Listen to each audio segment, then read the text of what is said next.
If there is one thing that Toyota knows how to do very, very, very well, that is creating very good, effective, and well put together hybrid vehicles. I'm Dean Friederich. Welcome back to the channel. This is the Toyota Corolla Hatch Hybrid. I have had so much fun driving this car over the last couple of days, and I cannot wait to tell you more about it. So come take a look.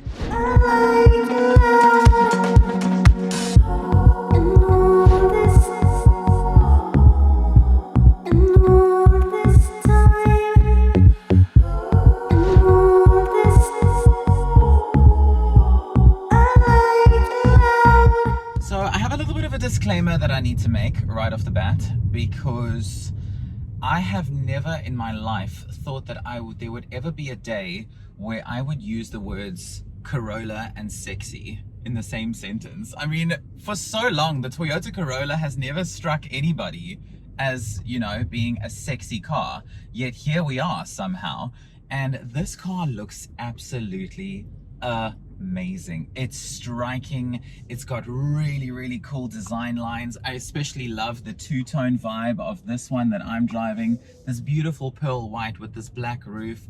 It just looks absolutely amazing. And that is not something that you can say about all of Toyota's products. So I do think that some kudos needs to be given over there, because there have been a good couple of Toyota products over the years that I thought looked not nice. Let's just say that. I'm just gonna say not nice, but this, oh, it looks so good. And it's a real head turner on the road. Hey, lots of people are always like, what is that, you know, as I'm driving past, and it's not that hard to see why. This is a very, very good looking car.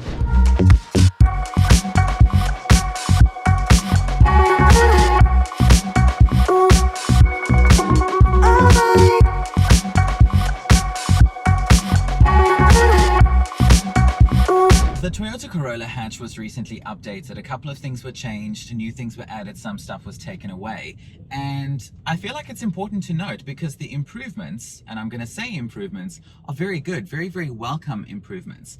One of them is this revised infotainment system. So you might have remembered in the past, the infotainment system had, you know, all these buttons down the side here. That has now all been taken away. A new operating system, which now features integrated navigation, voice recognition as well. You then also have a wireless smartphone charger, which you didn't have before. So you've got a wireless fast charging charger, which I think is very, very nice. Another change is that the instrument cluster on the XS models is now an updated 7-inch combination display. So you've got a combination of digital and normal needles or dials, however you want to refer to it.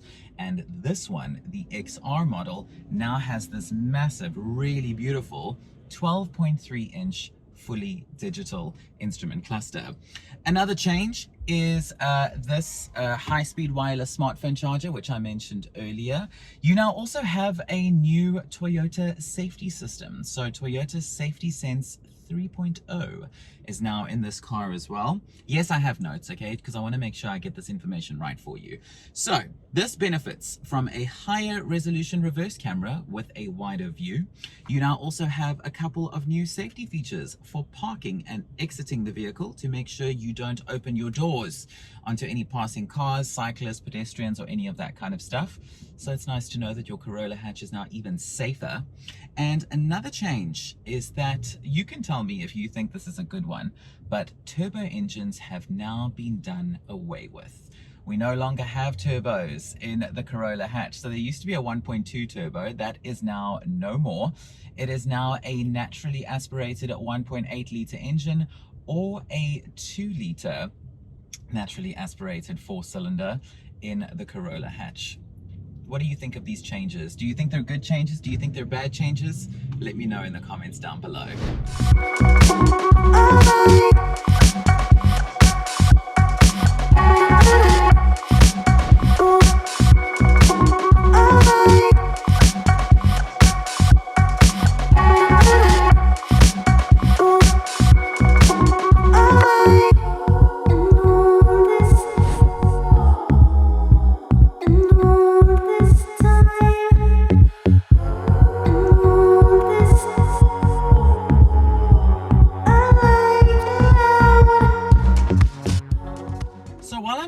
here in a little bit of traffic in the Cape Town city center. I'm not sure if you can hear, well, you can hear cars around me, but you cannot hear any engine. And that is because this is the hybrid. The 1.8 XR hybrid features an electric motor, which I am chilling on at the moment. That's the parking sensors going off. There's people walking around here, that's why.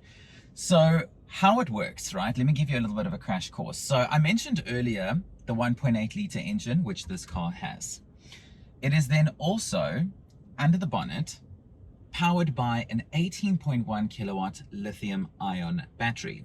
Altogether, that gives you a total combined power output of 103 kilowatts and 142 newton meters of torque.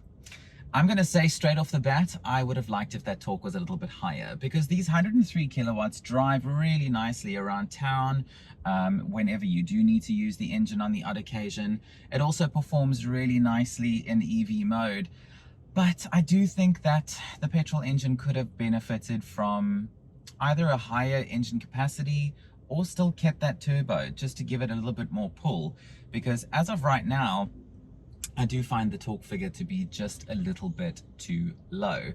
And how this EV mode works on this vehicle is I've tried to pinpoint it and I can't really, because I thought maybe it works up until like a certain speed or only specific driving conditions or a specific amount of acceleration or anything like that, and I can't really pinpoint it. It goes into EV mode in so many different situations, so I can't really tell you when or where it kicks in, because it kicks in so many different points. But what I can confidently say is when you are driving in EV mode and then, you know, the car switches over to the combustion engine on its own, the switch is absolutely seamless. You don't feel any reduction in power, you don't feel any kind of jolting or whatnot. You just hear the combustion engine kicking in and you're like, oh, okay, we are now running on the combustion engine, and it's a-okay, it's all good. And in terms of how that fares with fuel consumption, so Toyota on their website claim that the Corolla Hatch Hybrid has a combined fuel consumption of around 4 liters per 100 kilometers. I have not been able to receive 4 liters, but I did get pretty freaking close. The closest that I was able to get to was 4.6 liters per 100 kilometers. And we all know with petrol prices up and down, petrol prices are more indecisive than all my exes put together. But with these constantly fluctuating petrol prices, it is very, very nice to know that there are cars out there like this one that are so economical. At the moment, I'm sitting on 5.7 liters per 100 kilometers, and I am now driving in EV. I'm driving 85 kilometers an hour down FW de Klerk Boulevard here on the N1 in Cape Town, and I'm in EV mode. See what I mean? It kicks in all these different spots all the time. So I would assume that it just kind of like navigates the surroundings and just adapts accordingly. Either way, I really enjoy it.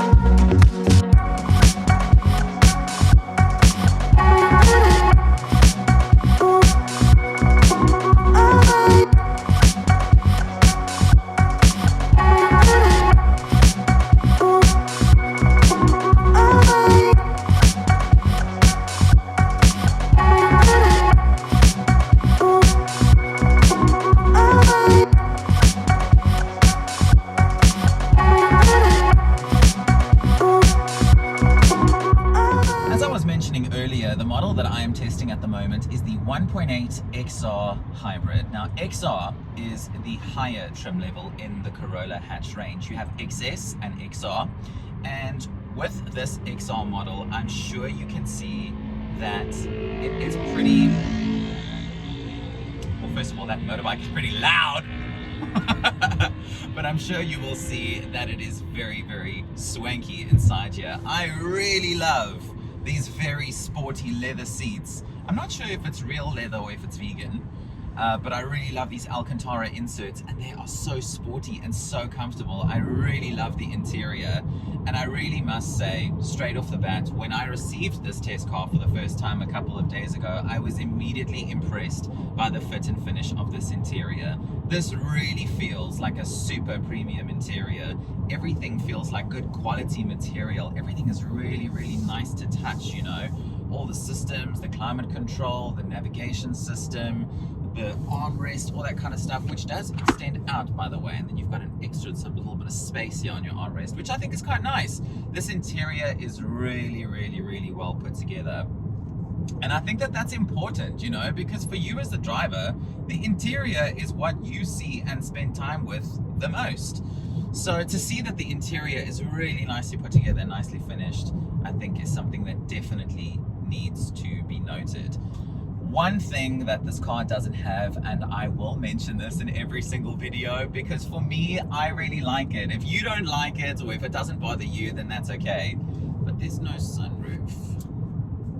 I love a sunroof, I really do. I know some people think that it's a waste of time or that it's stupid or whatever. That's fine, I don't care. You can think that if you want to. I think a sunroof is lekker. So I would say that that's probably my only gripe with the interior on the Corolla Hatch Hybrid, the fact that there is no sunroof. But other than that, I have absolutely zero complaints about this interior. Spec abound, safety abound, fit and finish is chef's kiss.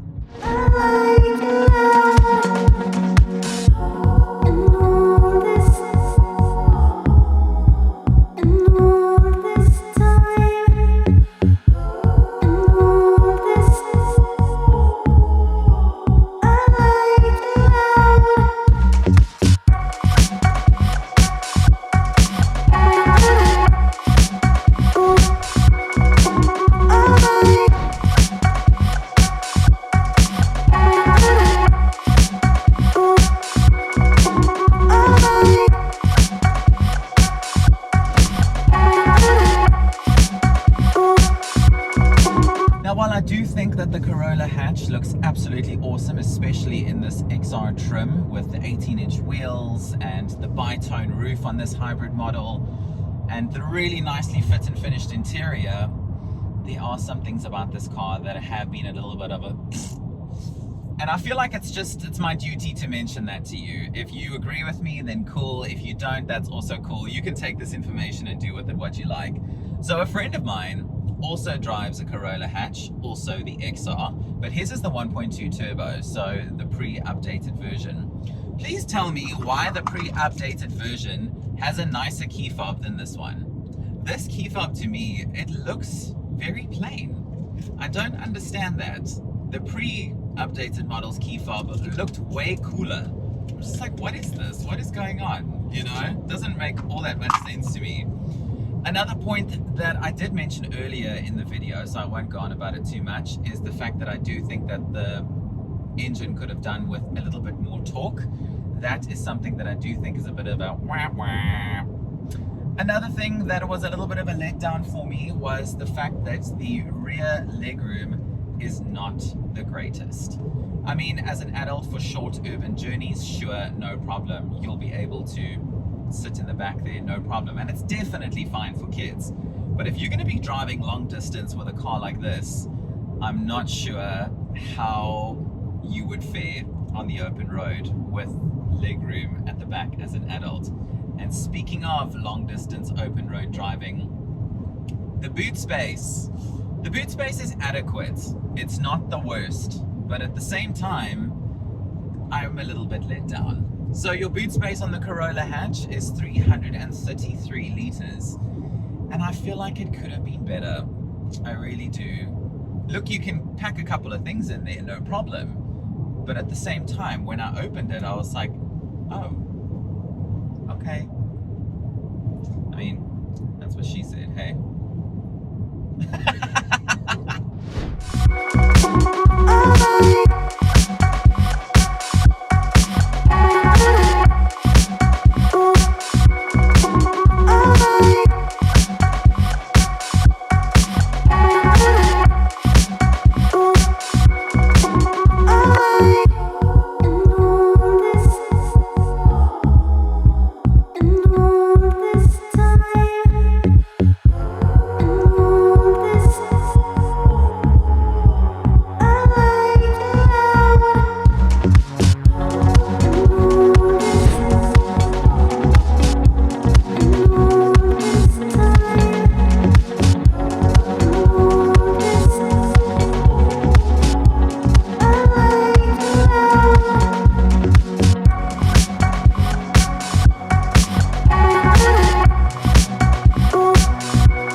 wondering how much a Corolla Hatch is going to cost you.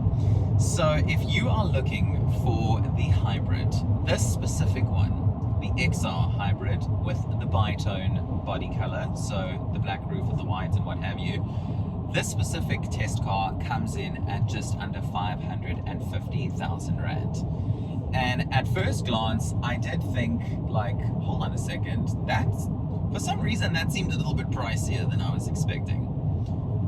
But then I went onto the internet and I started doing a little bit of comparison. So this segment that the Corolla Hatch falls in is a very interesting one, because let's take something like a VW Golf, for example. As of this point in time, the Golf 8 is only available in South Africa either as a GTI, and an R is presumably going to be going on sale pretty soon. If we look at a Renault Megane, that is only available in RS. Opel Astra is not in South Africa. So I was like, what does this go up against? And I was like, hold on a second, what about Mazda 3? What about Mercedes-Benz A-Class? Because I would go as far as saying that this is a premium hatch. It's flippin' swanky in here, nicely put together, you know. Mazda 3 as well, very nicely put together hatchback. Also very, very premium looking and feeling and driving car. So let's compare a Mercedes A-Class. So this would be a top of the range Corolla Hatch. Mazda 3, you're then going to look at 2-litre Astina. And Mercedes-Benz, you're then going to look at A250 hatch AMG line. Without a doubt, the Mercedes-Benz is going to be like at least 100 to 150,000 Rand more expensive. But if we're going to compare Mazda 3 to this, I would say that the feather in this car's cap is the fact that it is now available with the hybrid technology. And that is something that South Africans really, really want right now. You know, we're craving new ways to get around that doesn't burn a hole in our pockets. And if you think that the price is going to burn a hole in your pocket, this is one of the most affordable. How does that feel to know that? But you really are getting a lot for your money. You're getting amazing hybrid technology. You're saving money in the long run by spending less on fuel. You are getting a 6-year, 90,000 kilometer service plan with this car. You're also getting an 8-year, 195,000 kilometer warranty, as opposed to that 3-year, 100,000 warranty, which Toyota normally gives. I hate that. Toyota, please make a plan. That warranty sucks. But you're getting a much longer and better one, thanks to the hybrid technology. So this is a car that you can comfortably own for quite some time. You're covered, and you're going to save fuel, and it's going to be amazing. I must be honest, this car has kind of like changed my opinion of Toyota quite a bit, because full disclosure, I never used to be a Toyota stan, and I think after driving this car and testing it out, I think I might be one. 2023 is changing me. I'm becoming a new person. I'm Dean Friederich. Thank you so much for watching. I hope that I have answered any questions you might have about the Toyota Corolla Hatch Hybrid. If I haven't, please leave a comment down below and I will gladly get back to you. Please don't forget to like this video and subscribe to the channel if you haven't already, so that I can see you on my next review. I am off to enjoy the radar cruise control in the Corolla Hatch that I've been using the entire time throughout this video. And I'll see you in the next one. Bye.